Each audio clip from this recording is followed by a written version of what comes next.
अच्छा जी, मेरी screen visible है आप लोगों को? जी सर। जी सर। ओके। सो हम 6 चैप्टर्स कवर कर चुके हैं पहले, और इसके अंदर मुख्तलिफ चीज़ें हम डिस्कस कर चुके हैं। आज का हमारा जो टॉपिक है, it is measuring marketing channel performance. So in this chapter हम मुख्तलिफ चीज़ों को गो थ्रू करेंगे in order to understand how to measure a channels performance. क्या वेरिएबल्स यूज होते हैं, क्या फार्मूलाज यूज होते हैं। even though it's not going to be very mathematical and very technical, yet it's a very important area of the chapter to be covered in order to understand how the marketing dynamics for a channel work. So basic से start करते हैं। effectiveness of marketing channels किस तरह से measure की जाती है, that's the first thing. सबसे पहले जो हम चेक करते हैं वो ये चेक करते हैं कि जी सेल्स रेवेन्यू क्या है किसी भी बिजनेस का, and how does it work. किस तरह चैनल में सेल्स आ रही है, किस तरह से सेल्स इसके अंदर मेंशन हो रही है, और किस तरह से हम जो है वो इसको मेजर कर रहे हैं अपने पास पूरी सेल्स को। अपेरेंटली बहुत आसान लगता है कि जी आप इस चैनल की सेल्स को मेजर कर लें, लेकिन आप जैसे जैसे इसको इन डेप्थ देखते जाते हैं तो आपको हर चैनल एक अलग तरीके से परफॉर्म करता हुआ दिखता है। If you might have seen my research paper जो भी रिसेंटली पब्लिश हुआ है, तो उसके अंदर मैंने मेजरमेंट की थी of sales revenue performance and channels performance in aspect of channels for various channels of an FMCG company. तो हमें नजर आता है उसके अंदर कि आप जिस चैनल को छोटा चैनल समझते हैं उसमें इतना पोटेंशियल होता है कि वो इवेंचुअली बहुत बड़ा चैनल बन जाए, and this is what we have actually seen in Covid.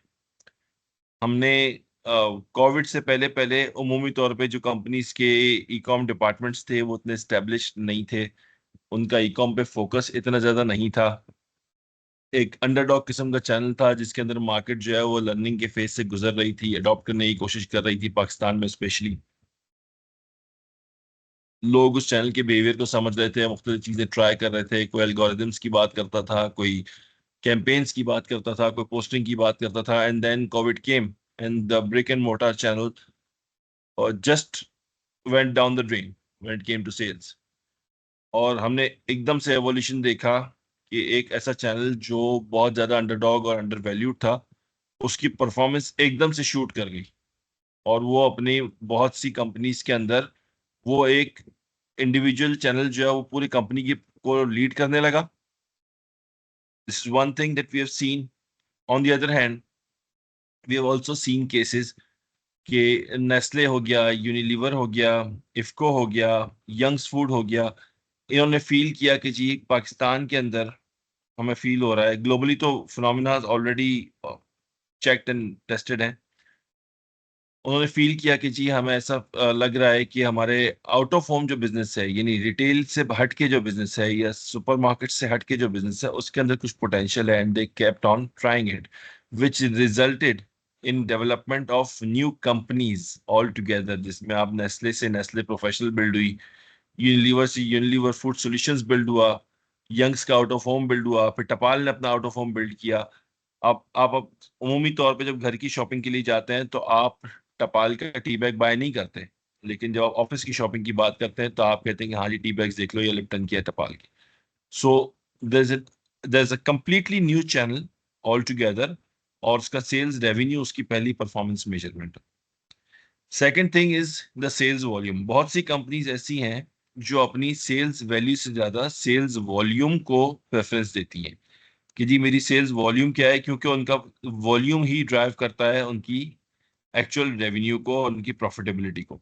And this is very specific in when it comes to companies like Nestle. Nestle कभी भी रेवेन्यू की बात नहीं करता, वो आपसे टन्स एंड रेवेन्यू दोनों की बात करता है, क्योंकि आप बाज़ औक़ात ऐसा देख रहे होते हैं कि रेवेन्यू को आप मेजर कर तो रहे हैं, but due to some increase in taxation, due to some increase in raw material cost, due to repricing, due to change in the government policies, आपको एक ऐसी रेवेन्यू ग्रोथ नजर आती है जो आर्टिफिशियल होती है, जो जेन्युइन नहीं होती, और उसके पीछे आपकी सेल्स शायद उतनी ही रहती है। वही 1 किलो दूध जो आप मार्केट से परचेज कर रहे थे पहले 180 का, बजट के बाद वो हो जाता है 250 रुपए का, and company sees a specific J curve in the sales, but आप जब उसको टन्स में मेजर करने की कोशिश करते हो पता चला जी बेचा तो मैंने वॉल्यूम उतना ही था, इससे मेरी ना प्रोडक्शन बढ़ी ना इससे मेरी स्टाफिंग और टीम बढ़ी ना मैंने कोई इसमें कोई बहुत बड़ा कारनामा किया, ये तो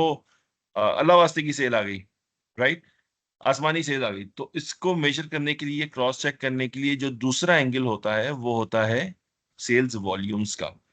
turns is in terms of tons, एम्स जो यूज होता है ये स्पेसिफिक है मिले या 1000 यूनिट्स की टर्म है, जिसको उमूमी तौर पे टोबैको के अंदर यूज किया जाता है। टोबैको के अंदर आप जितने भी रिव्यूज सेशंस की बात करते हैं उसमें कभी भी आपको पैसों की बात करता हुआ कोई दिखेगा ही नहीं। वो बात करते हैं कि जी कितने एम हमने स्टॉक बेचा और कितने मिलियन की हमने सेल की, राइट। इसी तरह हर कंपनी का अपना यूनिट ऑफ मेजरमेंट होता है। Courier companies revenue plus shipments को मेजर करती हैं, तो वॉल्यूम आपका वहां से ड्राइव हो रहा होता है। रेवेन्यू आपका obviously it's leading measure, but बाज औक़ात रेवेन्यू जो है वो आपको फॉल्स डिपिक्शन दे देता है in terms of sales and productivity, but आपका वॉल्यूम जो है ये झूठ नहीं बोलता। वो हमेशा आपको बताता है कि जी आपने इतनी एफिशिएंसी से इतना वॉल्यूम सेल आउट किया है। Third, effectiveness of marketing channel is measured through market sir coverage. इसमें सर, दूसरा दूसरा एक चीज और भी होती है कि समटाइम्स हम लो मार्जिन जो है वो प्रोडक्ट बहुत ज्यादा वॉल्यूम में सेल कर देते हैं, तो हमारी यस, सेल रेवेन्यू वहां नहीं नजर आता। तो ये एक और एस्पेक्ट भी होता है कि हमें वॉल्यूम देख चेक करना जरूरी है। बिल्कुल बिल्कुल। इसमें देखें तो कंपनी स्ट्रेटजीज है, many companies, there are two basic strategies to sales. One is what we call a high margin and low turnover sales, जैसा हम ऑटोमोबाइल्स के अंदर देखते हैं। The other is a low margin and a high turnover sales, जैसे हम FMCG के अंदर देखते हैं। So every company has their own angle of measuring these things, और हर एक की अपनी एक सिग्निफिकेंस है। लेकिन अगर हम सिर्फ सेल्स रेवेन्यू को ही पकड़ लें कि जी जितना मेरा सेल्स रेवेन्यू आया है यही मेरा सब कुछ है, मैंने इतने लाख की सेल की, तो that can be misleading at times. जब तक आप वॉल्यूम को कंसिडर नहीं करेंगे, अपने जो भी वॉल्यूम आपका यूनिट ऑफ मेजरमेंट चल रहा है उसके साथ, UM is unit of measurement, आप जब तक उसको मेजर नहीं करेंगे, या आपको ओवरनाइट ये जो प्राइसिंग बढ़ी है मोबाइल फोन की, या ओवरनाइट जो गाड़ियों की जो सेल की हमने प्राइस देखी है डबल डबल हुई है, तो कंपनीज को अगर आप टॉप टॉप लाइन में देखेंगे तो रेवेन्यू तो आपको छत पे लगा हुआ नजर आता है, लेकिन सेल्स वॉल्यूम एंड यूनिट्स हो सकता है कुछ गिरे ही हो या बराबर ही चल रहे हो। सो दैट इज वाई आप दोनों को लेके चलते हैं। सर अभी देन एक हम जी। असाइनमेंट में एक चीज रिव्यू कर रहे थे, हमें असाइनमेंट दिया था डॉक्टर ताहिर ने। तो हम्म। उसमें मैंने एबट को चूज किया था, उसमें ये तमाम पैरामीटर्स हम देख रहे थे। तो 2022 में और 2021 में एबट ने बड़ा अच्छा सेल्स रेवेन्यू कमाया, लेकिन बॉटम लाइन जो है वो नहीं थी उसी के करस्पॉन्डेंस। रीजन ये था कि उन्होंने वॉल्यूम यस, सेल्स रेवेन्यू भी बढ़ा लिया, वॉल्यूम भी बढ़ा लिया, लेकिन लो मार्जिन प्रोडक्ट बेच दी। तो इतनी इनकम नहीं आई उनकी, और एडमिनिस्ट्रेटिव कॉस्ट भी सही थी, बाकी सारी चीजें सही थी, लेकिन वो फिर पता चला कि लो हाई मार्जिन वाली वैल्यू नहीं, प्रोडक्ट नहीं बेची, लो मार्जिन वाली वैल्यू प्रोडक्ट बेच दी। और वो आपकी सप्लाई पर भी थोड़ा सा प्रेशर पड़ा, हर जगह प्रेशर पड़ा, तो इतना रिजल्ट, लेकिन वो बॉटम लाइन वो नहीं आई जो आनी चाहिए थी। बिल्कुल ऐसे ही आपको देखिए, जब चीजों की प्राइसेस बढ़ते हैं तो उसका सिग्निफिकेंट इम्पैक्ट जो है वो उसकी कॉग्स के ऊपर भी होता है ना, कॉस्ट ऑफ गुड्स सोल्ड पर भी होता है। तो बाज़ औक़ात ऐसा भी होता है कि आपकी चीजों के प्राइस बढ़ गए, लेट्स से 100%, 100 रुपए की चीज 200 रुपए की हो गई, लेकिन उसका रॉ मटेरियल जो था वो भी 90 रुपए से 180 रुपए का हो गया। अब आप अगर उस पर 20 रुपए का मार्जिन लेके चल रहे थे कि जी मैंने 100 की चीज 120 की बेचनी है, 90 की चीज 100 रुपए की बेचनी है, तो आपका मार्जिन तक वहीं रह जाता है, and that margin when compare to your total COGS and revenue वो आपको श्रिंक होता हुआ दिखता है, उसके अंदर श्रिंकेज नजर आती है आपको, पर्टिकुलरली इसी रीजन की वजह से कि आप कहते हैं कि जी मैं एक यूनिट पे 20 रुपए तो कमा रहा हूँ, मैंने क्या जान लेनी है कस्टमर्स की, राइट। जाहिर है मार्केट फोर्सेस आपको ड्राइव करती हैं कि जी आपने किस तरह से अपनी चीजों को अलाइन करना है, तो this happens, this is a very common reason. Coming to market coverage, SS channels reach to target market segment. अब इसके अंदर बहुत सारे तरीके कार होते हैं, आप किस तरह से अपनी मार्केट कवरेज को चेक करते हैं। फॉर एग्जांपल, जब एफएमसीजी की बात करते हैं तो एफएमसीजी अपना तमाम मार्केट कवरेज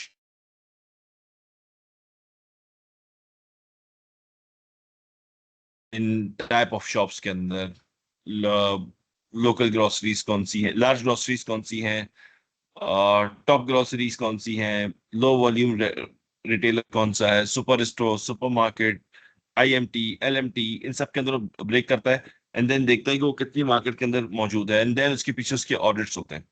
सो ये सारी चीजें एक एक प्रिंसिपल जो थंब रूल है किसी भी प्रोडक्ट का एफएमसीजी के अंदर, या अमूमी तौर पे अगर हम सर्विसेज को भी ले लें, so the volumes that you get from a retail channel are always the most profitable ones.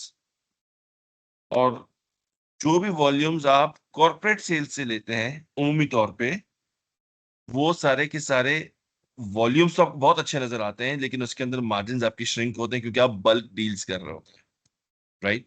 So market coverage के अंदर हर कंपनी की कोशिश होती है कि वो रिटेल को ज्यादा से ज्यादा, एफएमसीजी के अंदर रिटेल को ज्यादा से ज्यादा कवर करे, क्योंकि वो उसका जितना छोटा उसका पकेट साइज होगा परचेजिंग का, उतना वो कंपनी प्रॉफिट में होगी। इसकी एग्जांपल आप ऐसे ले लें कि एक यूनिलीवर की गाड़ी डिस्ट्रीब्यूशन के लिए एक छोटे स्टोर पे जाके 10,000 रुपए का माल उतारती है, तो वो कभी भी उसको कोई खास डिस्काउंट या मोस्ट ऑफ टाइम्स कोई डिस्काउंट नहीं दे रही होगी।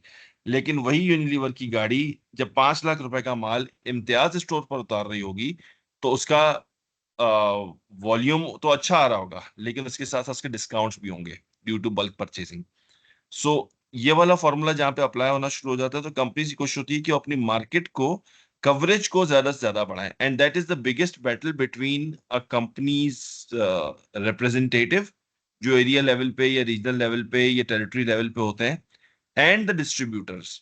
डिस्ट्रीब्यूटर कोशिश करता है कि वो बल्क सेल करके अपना पैसा छुटा कर ले। एएसएम और आरएसएम और टेरिटरी सेल्स मैनेजर की कोशिश होती है कि वो अपने डिस्ट्रीब्यूटर को पुश करके मार्केट कवरेज और मार्केट की रीच ज्यादा से ज्यादा बढ़ाए, ताकि उसकी कंपनी को प्रॉफिट ज्यादा से ज्यादा मिले। सिर्फ माल को लेके होलसेल में डंप कर देना is the easiest thing, but ये सारे जो मैनेजमेंट बैठी होती है कंपनीज की, डिस्ट्रीब्यूटर्स, वो यही मैनेज कर रही होती है कि आपने कवरेज को बढ़ाना है, आपने रिटेल आउटलेट्स को बढ़ाना है, क्योंकि अल्टीमेटली रिटेल आउटलेट्स पे आप डिस्काउंट्स पास नहीं कर रहे होते या कम कर रहे होते हैं, और उसका अल्टीमेट प्रॉफिट डायरेक्टली जो है वो कंपनी को होता है। जबकि डिस्ट्रीब्यूशन जब होलसेल के अंदर माल डंप करने की कोशिश करती है, सो कंपनी के तो रेवेन्यूज में फर्क नहीं पड़ता, लेकिन लॉन्गर रन में जो potential opportunity cost of bear करते हैं of not selling to the retailers, वो कंपनी को डिस्टर्ब कर देती है। And secondly, the retailers are become dependent on wholesalers, कि उनके पास माल आएगा तो वो खरीदेंगे, instead of getting connected to the company directly. So this leads us to the next measure, which is the customer satisfaction. Customer satisfaction tells how well the channel meets the customer's needs and preferences. Customer की needs और preferences देखें, जो कुछ चीजें ऐसी होती हैं वो फिक्स होती हैं, वो कस्टमर को पता होता है कि उसके प्रोडक्ट ने कैसा परफॉर्म करना है। द बेस्ट पार्ट इज कि कस्टमर को अपना प्रोडक्ट अवेलेबल हो जाए व्हेन एंड वेयर नीडेड, जहां पर जिस प्रोडक्ट की जरूरत है वहां पे वो प्रोडक्ट उसको नजर आ जाए। That will give you a satisfied customer. We have already discussed this case of Garnish soap and how Walls capitalized the market in Pakistan. एक और आई एम नॉट श्योर कि हमने कोला वॉर्स को discuss किया है पीछे किसी class में या नहीं किया। तो कोला वॉर्स भी एक फिनोमिना था जो लेट 90s के अंदर पाकिस्तान के अंदर स्पेशली स्टार्ट हुआ था। तो उसके अंदर बॉटलर्स जो है वो, क्योंकि वो तो थी नहीं, डिस्पोजेबल बॉटल्स का तो ट्रेंड ही नहीं था मिड 90s में और उस टाइम के अंदर। तो ये लोग क्या करते थे कि एक दूसरे की एम्प्टी बॉटल्स उठा के शीशे की और उनके ऊपर रोड रोलर चला दिया करते थे। तो ऑब्वियसली बोतल को प्रोडक्शन में डालने के बाद उसको फिल करने का प्रोसेस तो आसान होता है, लेकिन bottle manufacturing is in itself is a time taking process. So दोनों के पास बॉटल शॉर्ट हो गई, दोनों ने अपनी अपनी मार्केट ग्रिप जहां जहां पे जिस चीज की थी वहां पे अपने दूसरे के प्रोडक्ट की खाली बॉटल्स को लेके उसको जाया करवा दिया। ये this has happened in Pakistan. So ultimately आपने फिर एक सोल्यूशन देखा कि जी एक जल्दी प्रोड्यूस होने वाली बॉटल जिसको आप ने अनब्रेकेबल बॉटल के तौर पे इंट्रोड्यूस करवाया, जो आजकल डिस्पोजेबल बॉटल कहलाती है, एक ऐसी बॉटल जो मिनटों के अंदर कई हजार यूनिट प्रोड्यूस हो जाते हैं। So this led to that instead of glass bottles. अगर आप देखेंगे तो आज ग्लास बॉटल्स मार्केट से ग्रेजुअली कम हो रही हैं, and we are seeing a trend of rise in these disposable bottles. So lead time to customer, varies from company to company, कितनी देर में कौन सा प्रोडक्ट कितना पहुंच जाता है। अगर आप ई कॉम कंपनीज की बात करेंगे, या अभी आप फील कर रहे होंगे या देख रहे होंगे कि 11/11 की जो सेल लगी हुई है, इसके अंदर यू विल सी, अब ये ई कॉम कंपनीज का तो एक ही चैनल है ना, वो चैनल ही सारा ऑनलाइन है। तो उसके अंदर सारी चीजें एक तरफ हो जाती हैं, और लीड टाइम जो है सबसे इंपॉर्टेंट हो जाता है। यू गेट टू सी के जी 2 या 3 दिन के अंदर उसको डिलीवर होना है, अदरवाइज वो ऑर्डर रिटर्न हो जाता है। So lead time to customer, the speed to market becomes very critical when we talk of the effectiveness. So it's revenue, volume, coverage, satisfaction, and lead time to customer. ये सारी चीजें हमारी one by one important होती चली जाती हैं। यहाँ पर थोड़ा सा हमने और इनको डिस्कस किया है, कि हमने डिस्कस तो किया है सारा कि किस तरह से एफएमसीजी के अंदर किस तरह चीजें अपने आप को रिफ्लेक्ट करती हैं इन सब केसेस के अंदर। यहाँ पर हम higher sales volume indicate the channel is effective in promoting and distributing product to the target audience. Market coverage highlights how well the product is accessible to the intended customers. Satisfied customers are likely to recommend the brand. And lead time is critical to sectors like e-commerce. So ये सारे जितने भी matrix हैं, इन सबकी अपनी अपनी effectiveness है। Coming to the next part, अब जितने आपके चैनल के पार्टनर्स हैं, इन सब के साथ आपके क्या मामलात होते हैं, आप किस तरह से इनको डील करते हैं और किस तरह से आप इनको लेके चलते हैं, that is the other metric to measure the channel performance. Profit margin for partners, अभी हमने डिस्कस किया कि if you are selling a product to a wholesaler versus a retailer, तो इन दोनों के अंदर फर्क आ जाता है। प्लस रिटेल की अगर हम बात करते हैं, तो रिटेल में small retailer, big retailer and supermarkets, every customer gets their own share of margins from your organization. Fair profit margin, अगर आपने अपनी इक्विटी अगर प्रमोट करनी है, तो number one way is to make sure के फेयर प्रॉफिट मार्जिन्स मिलते हैं, तो the channel members are participating in the whole growth of the channel. इसकी हम एग्जांपल और भी लेते हैं। बहुत सी कंपनीज ऐसी होती हैं जिनको फील होता है कि जी वो रिटेल को बहुत ज्यादा प्रेशर दे रही हैं, और रिटेल के अंदर कवरेज के लिए वो बहुत ज्यादा प्रेशराइज कर रही है अपने डिस्ट्रीब्यूटर्स को, और उसके नतीजे में ऑब्वियसली डिस्ट्रीब्यूटर एक सर्टेन फिक्स्ड मार्जिन के ऊपर काम करता है। तो ये सारी चीजों पर जब वो काम कर रहा होता है, तो there is a very fair chance कि वो डिमोटिवेट हो जाए, कि जी मेरी गाड़ी ज्यादा चल रही है, मेरा फ्यूल ज्यादा कंज्यूम हो रहा है, आप मुझसे एक्स्ट्रा शॉप्स कवर करवा रहे हैं, फलाना है, ढिमका है, जो भी है। ये सारी चीजें जब डिस्ट्रीब्यूटर परेशान होने लगता है, तो companies get to feel this.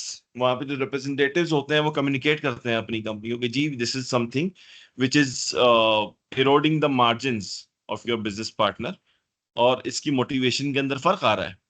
So that is the time where companies launch sales promotions, schemes, distribution competitions, incentives. ये सारी चीजें कंपनीज जो है वो लॉन्च करती हैं, जिसके अंदर आपका सेल्स प्रमोशन और उस तरह की चीजें डिस्ट्रीब्यूटर को उस मार्जिन को फिक्स करने के लिए, जो पोटेंशियली उसने लूज किया होता है, या उसको मोटिवेट करने के लिए। बिकॉज क्लासिक थ्योरी से money is the best motivator.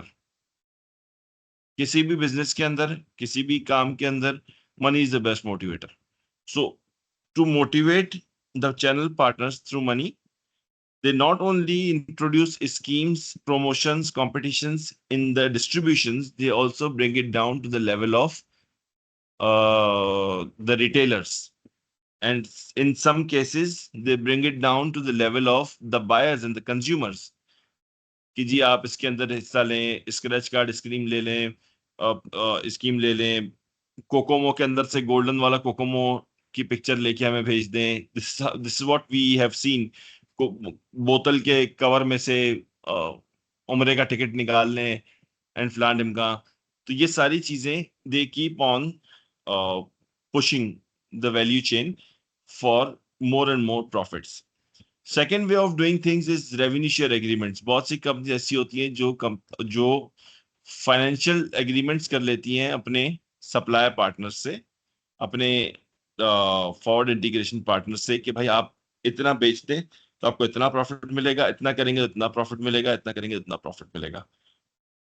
The third one, इसकी एग्जांपल्स भी हैं अगली स्लाइड में। The third one is a supply chain investment. बहुत सी कंपनीज ऐसी होती हैं जो अपने सप्लाई चेन के जो मेंबर्स होते हैं उसके अंदर इन्वेस्ट करती हैं। For example, in fact a very classic example is that a beverage, especially a carbonated beverage, is of zero value if it's not put in a chiller. आप कभी भी कोल्ड ड्रिंक लेने के लिए दुकान पे जाके ये नहीं कहते कि भाई एक गर्म कोल्ड ड्रिंक देना।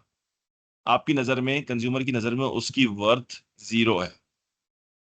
तो companies just to ensure that they keep on investing in the supply chain. Let's सी,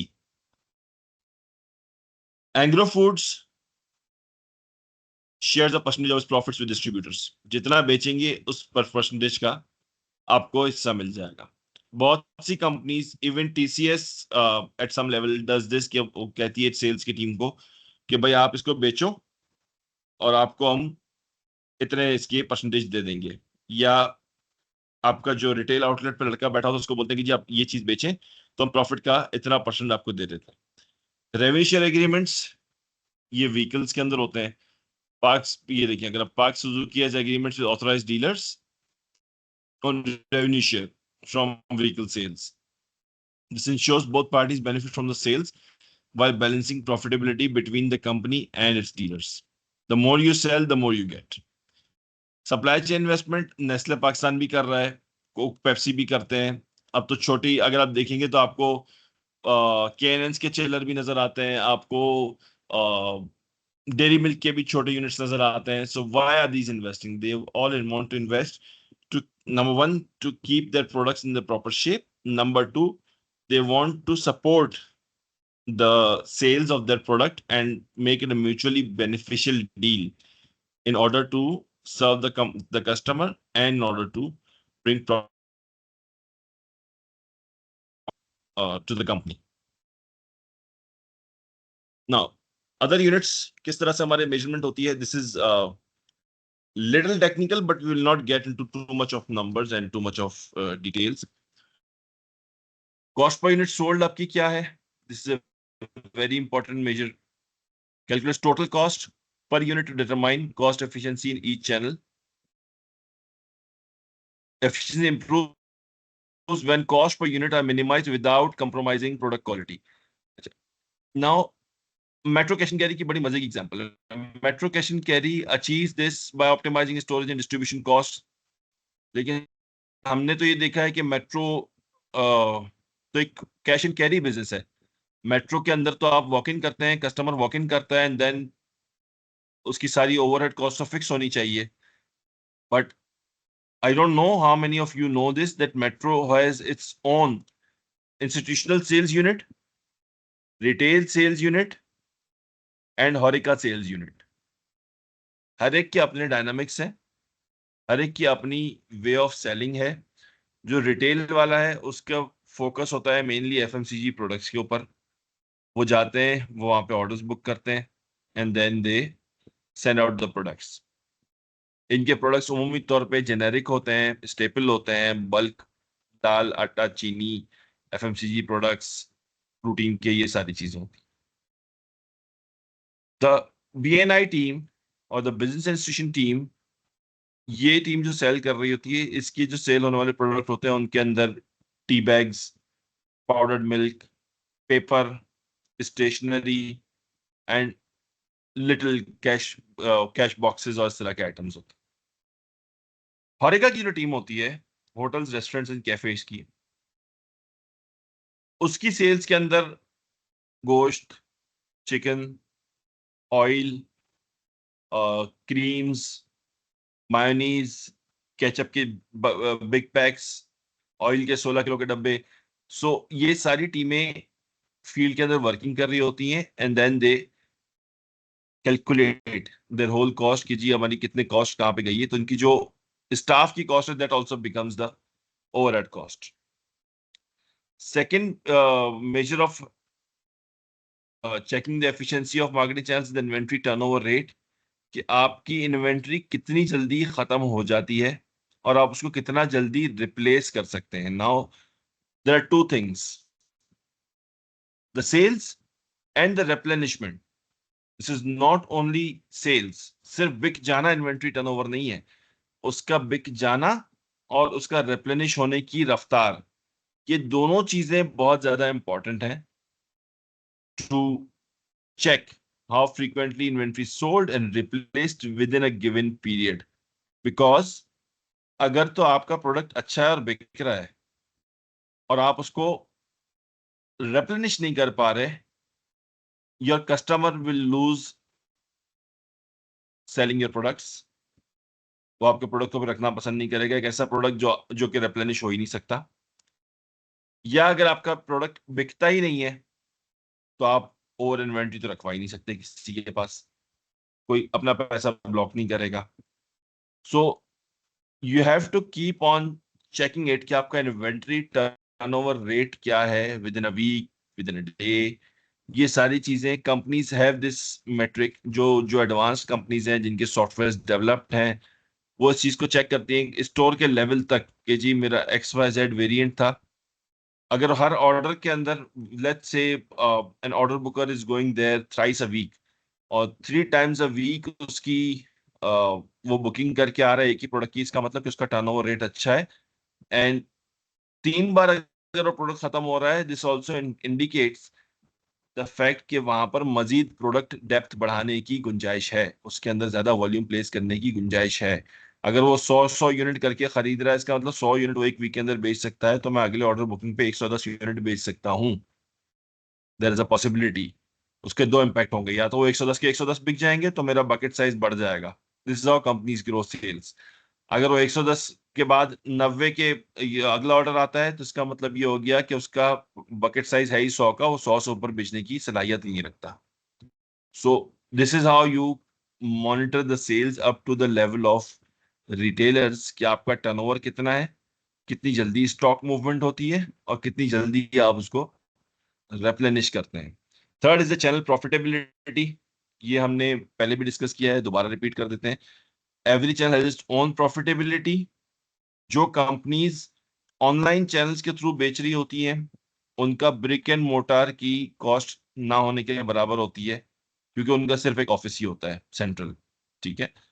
सो इस सारे केस के अंदर उनकी प्रॉफिटेबिलिटी अच्छी होती है, इसलिए वो promos and schemes and 11-11 type की चीजें चला सकते हैं. लेकिन 11-11 की स्कीम कभी भी आपको ऑफलाइन चैनल्स के अंदर नजर नहीं आएगी.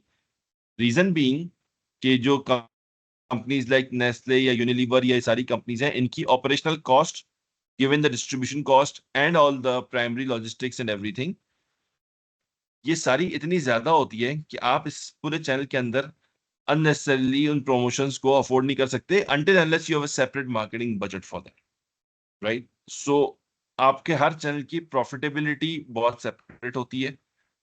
आपका offline is less profitable, online is more profitable. फिर ऑफलाइन के अंदर भी wholesale is less profitable, retail is more profitable.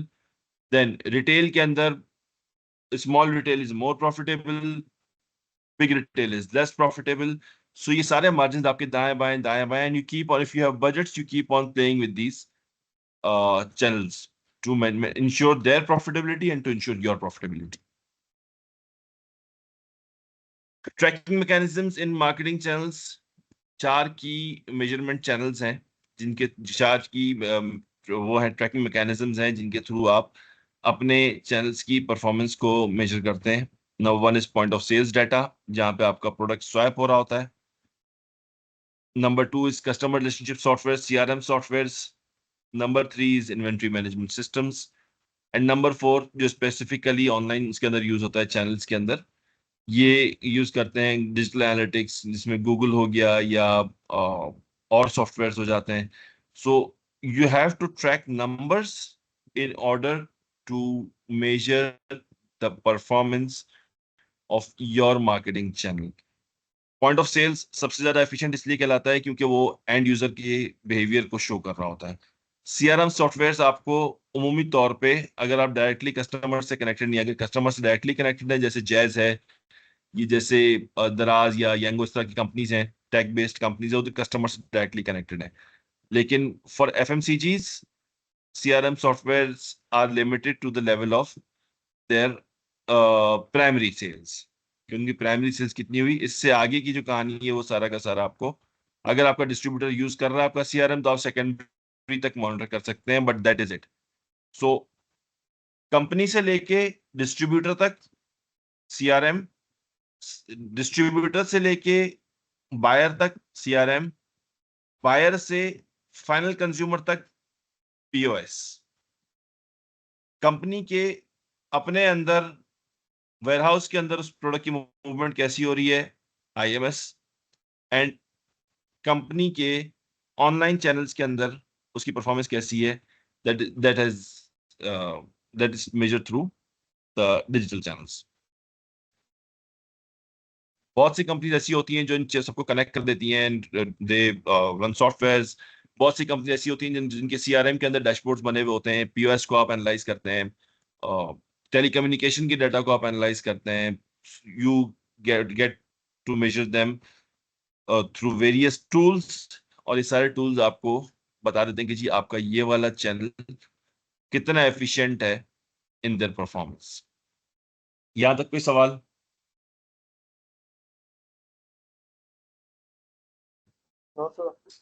Sir एक दफा और रिपीट करिएगा, पीओएस, सीआरएम और आईएमएस किस किस ओके लेवल तक आप जो बताया।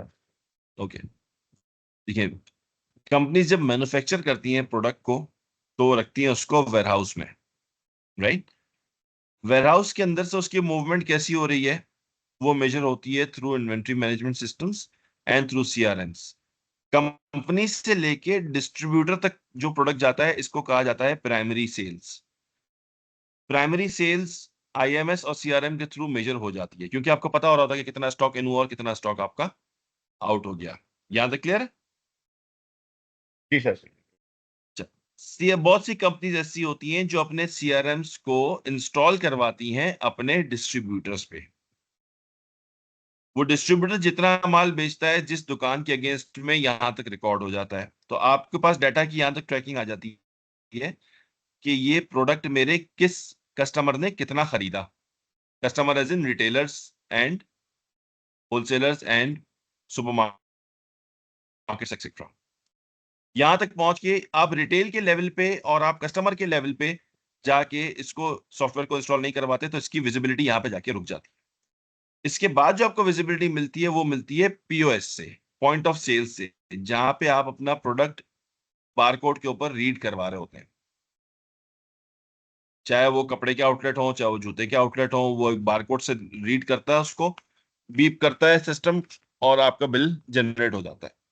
That is POS. So POS के लेवल पे जो चीज मेजर होती है वो कस्टमर बिहेवियर को मेजर करने के काम आती है। इन्वेंट्री मैनेजमेंट सिस्टम आपको ट्रेंड्स बताएगा, सीआरएम आपको थोड़े इन डेप्थ ट्रेंड बताएगा, लेकिन पीओएस आपको आपके कस्टमर का बिहेवियर बताएगा, जो आपकी एक्चुअल टारगेट ऑडियंस है, to the level of that, जिसको आप ऑफटेक या फाइनल सेल्स या कंज्यूमर सेल्स कहते हैं। वो अप टू दैट लेवल वो आपके बिहेवियर को आइडेंटिफाई करने लगता है। वो बताता है कि जी आपका ये वाली चीज जो थी, या जुनैद जमशेद का ये वाला परफ्यूम जो था, ये इस वाले एरिया में ज्यादा बिकता है, और ये वाला परफ्यूम जो है इसको इसकी कोई खास सेल्स नहीं है। आपके इन्वेंट्री सिस्टम से तो हर परफ्यूम के 50-50 वेरिएंट निकल गए। तो आपने तो ये देखना है सिर्फ उस इन्वेंट्री मैनेजमेंट सिस्टम में कि भाई मेरे पास से स्टॉक आउट नहीं होना चाहिए, ये निकल गया है, अब ये वेयरहाउस में दोबारा आ जाना चाहिए, और ये मेरे कस्टमर को इतना दिया है, अब उससे वेट करना है अगले ऑर्डर का। कस्टमर लेवल पे जुनैद जमशेद के आउटलेट पे वो परफ्यूम बिका ही नहीं, आईएमएस की विजिबिलिटी खत्म हो चुकी है। उसने जितना बताना था बता दिया कि भाई ये राशिद मिनास पे इतना पड़ा हुआ है, तारक रोड पे इतना पड़ा हुआ है, डिफेंस वाले में इतना पड़ा हुआ है। यहां तक विजिबिलिटी खत्म हो गई। अगर तो पीओएस से पास हो गया और आपके तमाम डाटा इंटीग्रेटेड है, तो आपको विजिबिलिटी मिल जाएगी। अगर पीओएस से पास नहीं हुआ, इसका मतलब वो बिका ही नहीं। आईएमएस के अंदर स्टॉक आउट है, पीओएस से वो पास आउट नहीं हुआ, this means the product has some problems, it's not getting sold.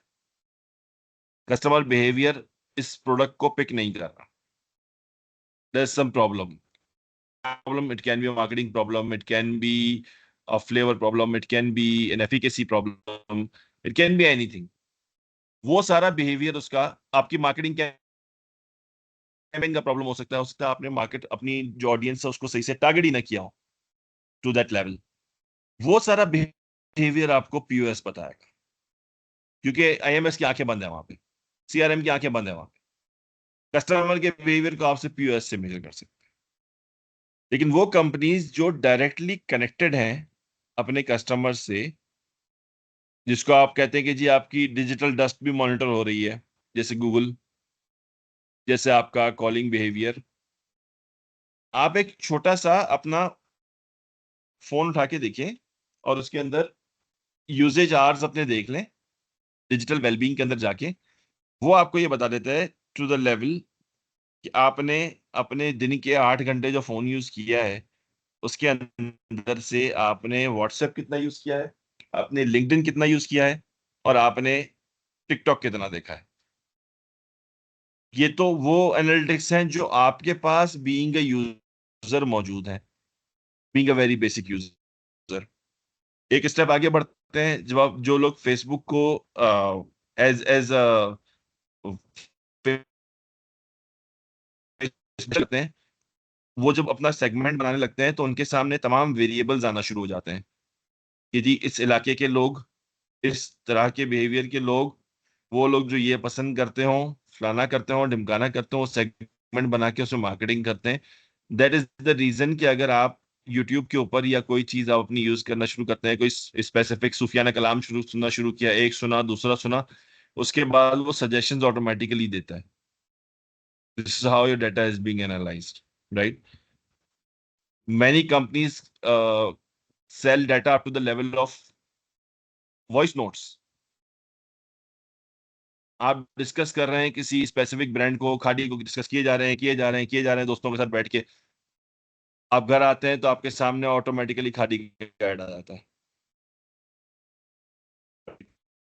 which means the device is listening to you.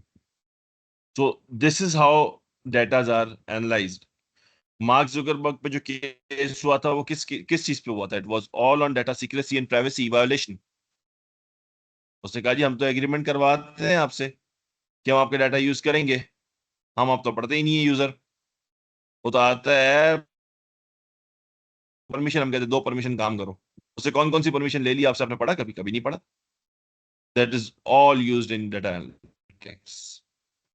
आपके पास जो ये तो एक तरीका कार है. आप निकलते हैं जी, आपके पास एक खड़ा हुआ होता है बच्चा,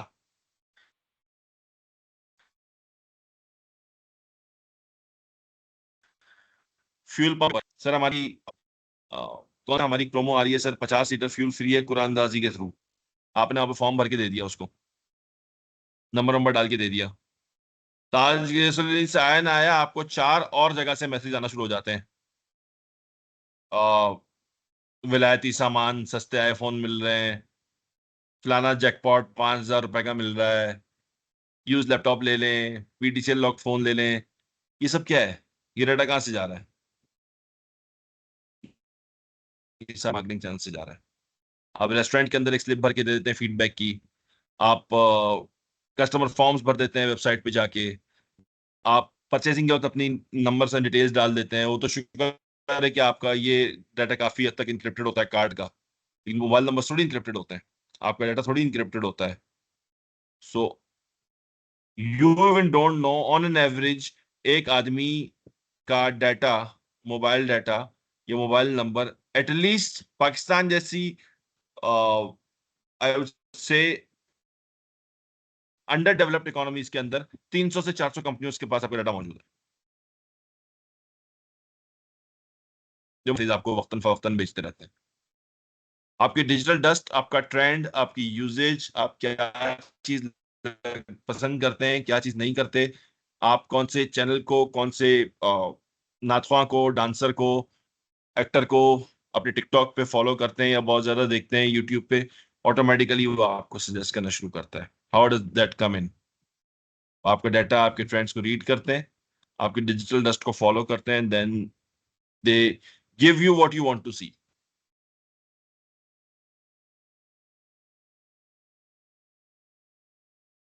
कुछ दिन पहले I was just reading an article.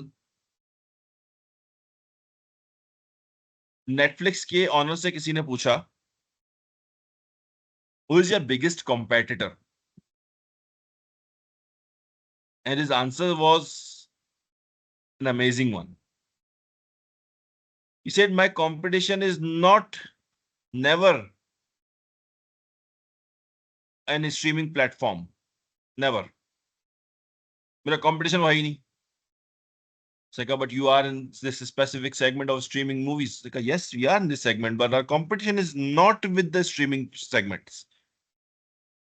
Our competition is the human sleep. क्योंकि ये वो वक्त होता है जिसके अंदर इंसान सबसे ज्यादा रिलैक्स्ड होता है. मैं उसके उस सेगमेंट में पेनिट्रेट करना चाहता हूं जहां पे मैं उसकी नींद में से कुछ घंटे कैप्चर करूं to make my money. And that is what is happening, right? आजकल के दौर में जो आप देखते हैं इन स्ट्रीमिंग प्लेटफॉर्म्स को, आप कब यूज कर रहे होते हैं? आप फरागत में यूज कर रहे होते हैं या बिस्तर में यूज कर रहे होते हैं? This is the level to which we are captured. This is how they track you. This is how they make their channels perform. Anyways,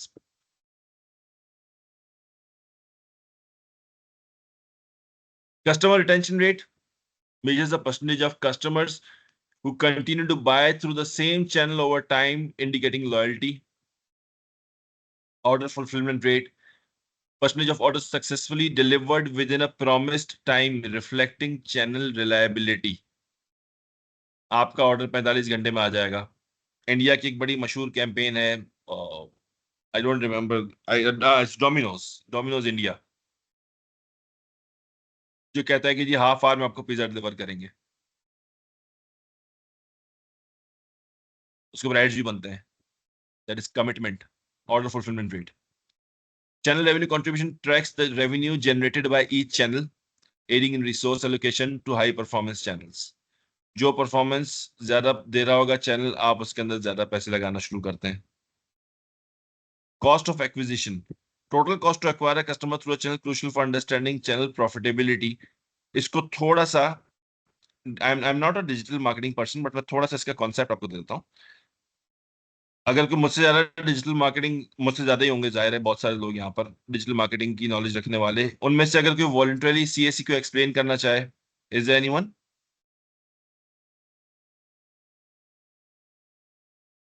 Belongs to a digital marketing channel and who belongs to the digital marketing community?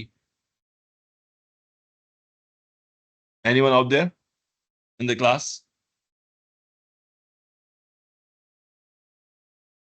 Okay.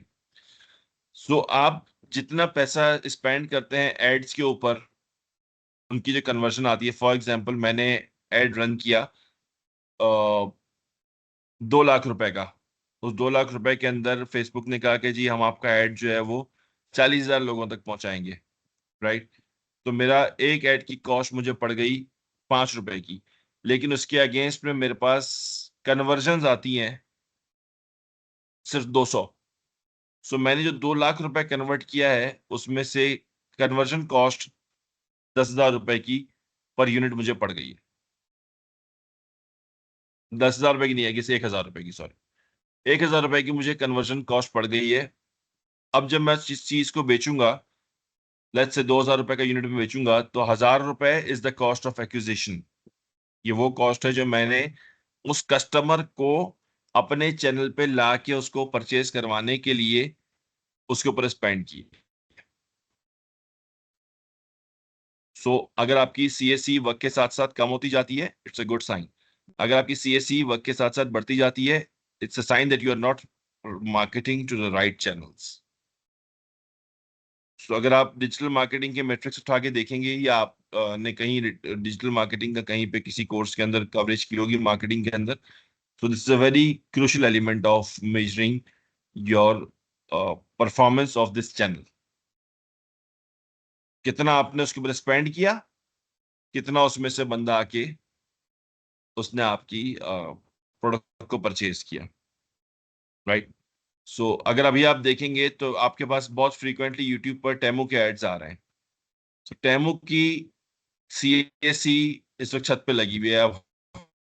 I'm not sure that they are spending some 40-50 million dollars on this campaign, right? तो अभी उनकी CSC बहुत high है, लेकिन उसका impact ये है कि आप और मैं डाउनलोड कर ही लेते हैं, क्या देखें तो सही क्या है, हो सकता है दराज से कुछ बेहतर मिल जाए। So once we start purchasing at the products, जब परचेजिंग बढ़ती जाएगी तो वो ग्रेजुअली उसकी सीएससी कम होती जाएगी।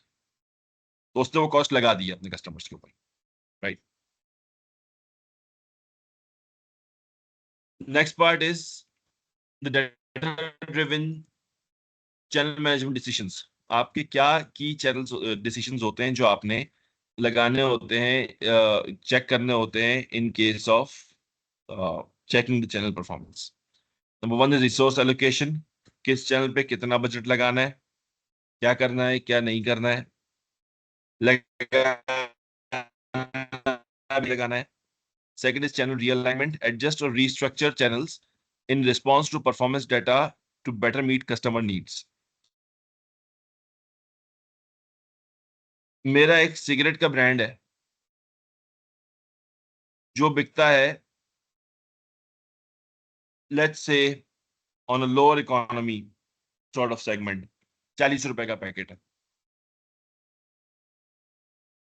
अगर मैं कराची के अंदर उस प्रोडक्ट के ब्रांड को बेच रहा हूं तो यहाँ पर मेरी चैनल अलाइनमेंट जो होगी उसके अंदर उस प्रोडक्ट का कंट्रीब्यूशन बहुत कम होगा। लेकिन अगर मैं सक्खर के अंदर बेच रहा हूं या पन्नो आकिल के अंदर बेच रहा हूं तो मेरी कोशिश होगी कि पन्नो आकिल के जो अनेक्स्ट गांव हैं उन तक मैं अपनी डिस्ट्रीब्यूशन को पहुंचाऊं, ताकि मेरा लो प्राइस ब्रांड वहां की टारगेट मार्केट तक पहुंच जाए। तो जो चैनल अलाइनमेंट मेरी कराची के अंदर है वो चैनल अलाइनमेंट मेरी सक्कर के अंदर नहीं होगी, due to the market dynamics. फिर मुझे वहां पर ये भी नजर आता है कि जी अगर मैं इसको डायरेक्टली इन सबको गाँव को डिस्ट्रीब्यूट करता हूं तो मेरी कॉस्ट ज्यादा आती है। इंस्टेड मैं इन सब गाँव के बीच में एक जो सेंट्रल टाउन है वहां पे एक अच्छा दुकानदार है, उसके ऊपर थोड़ा सा स्टॉक ज्यादा रखवा दूं और उसको मैं अपना होलसेलर डिक्लेयर कर दूं, विलेज होलसेलर, और वहां से मैं फीड करने की कोशिश करूं to the last boundaries, channel realignment. तो ये आप जब चैनल को बिल्ड कर रहे होते हैं तो आप अपने डिस्ट्रीब्यूशन को, अपने चैनल्स को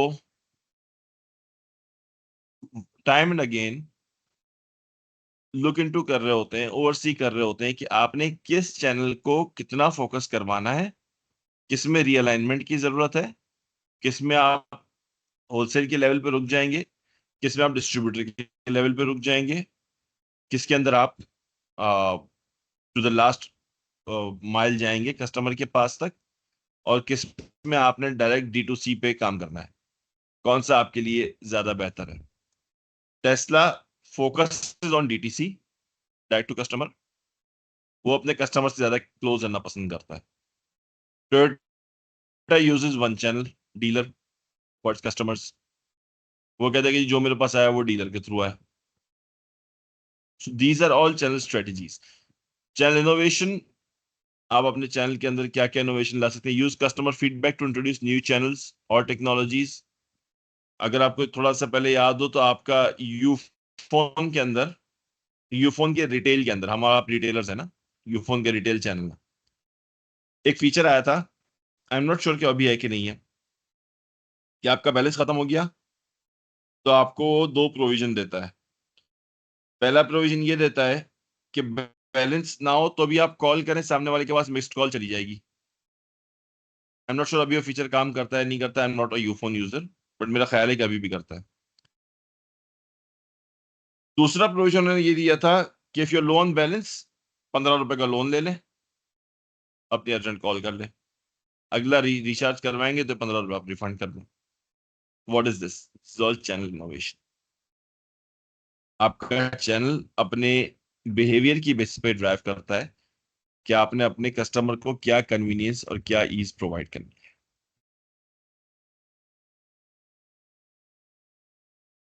last is performance benchmarks, establish performance benchmarks to consistently evaluate channel success and foster improvements।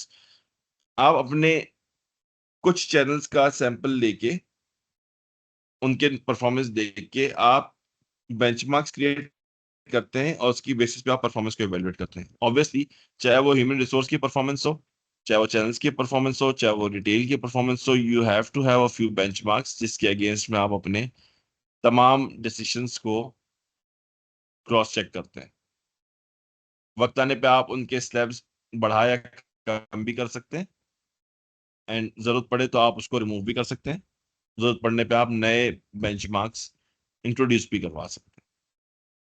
So performance लैबिंग, performance benchmarking, ये बड़ी इंपॉर्टेंट।